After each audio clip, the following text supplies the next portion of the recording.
1940 की दिहाई, दूसरी जंग अजीम अपने उरूज पर थी, दुनिया तबाही के दहाने पर थी। इस वक्त एक नौजवान बरतानवी साइंटिस्ट एलन ट्यूरिंग दिन रात एक मशीन पर काम कर रहा था, एक ऐसी मशीन जो इंसान की तरह सोच सके। जर्मन फौज अपने सीक्रेट मैसेजेस को एक पेचीदा कोड में भेजती थी, जिसे एनिग्मा कोड कहा जाता था।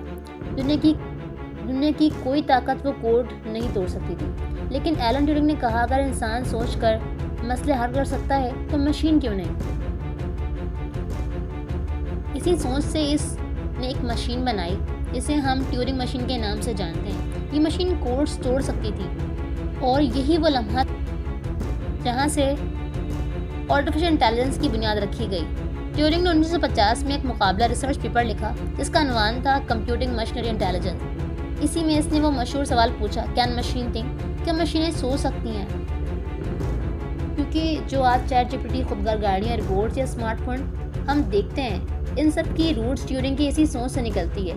एलन ट्यूरिंग ने खुद कहा था, एक दिन मशीन इंसानों की तरह सोचेगी, जिसने आर्टिफिशियल इंटेलिजेंस की बुनियाद रखी और दूसरे जंग में लाखों जानें बचाई। इनके साथ एक बहुत बड़ा जुल्म हुआ। 1992 में ब्रिटेन में ट्यूरिंग को अपनी जिन्स की वजह से मुजरिम करार दिया गया।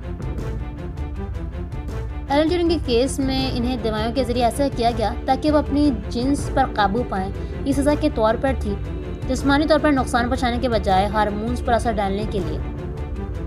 यानी ये फिजिकल ऑपरेशन नहीं थी, बल्कि दवाइयों के जरिए जिस्मानी सलाहियत को कम करना था। 1954 में एलन ट्यूरिंग ने अपनी ज़िंदगी ख़त्म कर ली। इस वक्त वो दुनिया के जुल्म और अपनी सज़ा की वजह से बहुत दुखी थे। इन्हें अपनी ज़िंदगी और काम की कदर इस वक्त समझ नहीं आई।